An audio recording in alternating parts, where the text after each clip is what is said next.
अभी हाल में मेरी इस शांतिपूर्ण दिनचर्या में एक दिन खलल पड़ गया। अब हमारा लेखक क्या बोल रहा है? अभी हाल में। अभी हाल का मीनिंग होता है recently one day a disturbance broke my peaceful routine. What happened that day? मैं जगा एक ऐसी कान फाड़ू आवाज से। कान फाड़ू का मीनिंग होता है ईयर स्प्लिटिंग। मैं कैसे जगा? I woke up to such an ear-splitting noise that sounded like जो तोप दगने और बम फटने जैसी थी, और it was like cannon firing and bomb exploding.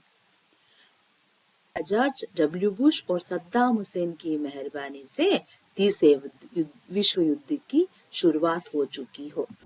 As if गोया जॉर्ज डब्ल्यू बुश और Saddam Hussain has started the third world war. खुदा का शुक्र है, लेकिन खुदा का शुक्र thankfully nothing of that sort had happened. In fact, it was merely some divine play. देवताओं का कोई खेल था. Where it was happening? Going on in heaven. जिसकी झलक बिजलियों की चमक, whose glimpse could be seen in the बिजलियों की चमक, in the flashes of lightning, और बादलों की गरज, rumbling of clouds के रूप में देखने को मिल रही थी. ओके, मैंने खिड़की के बाहर झांका. I looked out of the window. आकाश बादलों से भरा था. The sky was filled with clouds, जो सेनापतियों द्वारा त्याग दिए गए सैनिकों की तरह आतंक में एक दूसरे से टकरा रहे थे.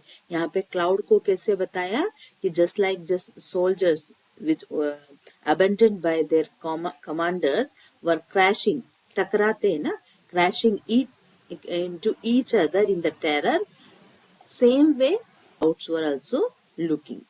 विषप्तों की तरह आकाश को भेद देने वाली तड़ित के अलावा जाड़े की अल्ल सुबह का ठंडा भूरा आकाश भी था, जो प्रकृति के तांडव को एक पृष्ठभूमि मुहैया कर रहा था. और उस besides the lightning, the burst sky like a madman, that there was also the cold grey winter dawn that provided a backdrop to nature's dance of destruction. इस तांडव के गर्जन तर्जन ने मुझे 3 साल पहले त्रिपुरा में उनाकोटी की एक शाम में पहुंचा दिया.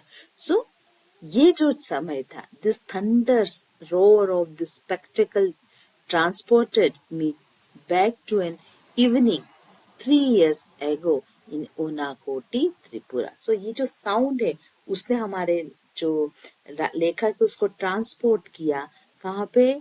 3 years before. He went where? Unakoti, Tripura. Just I'll give one short summary of this paragraph. That recently what happened? One day, writer's peaceful daily routine was disturbed. How? He woke up to very loud noise like cannon firing or bomb exploding, as if the Third World War had started. Thankfully, nothing like that had happened. It was just a natural event in the sky, which the writer could see through the bright lightning and the loud thunder in the sky. Writer was saying that मैंने खिड़की के बाहर झांका. आकाश बादल से भरा था. सेनापतियों द्वारा त्याग दिए गए सैनिकों की तरह आतंक में एक दूसरे से टकरा रहे थे.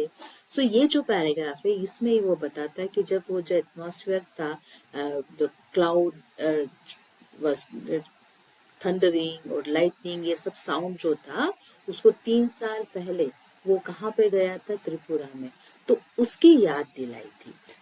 यहाँ पे इसका summarize I can tell you.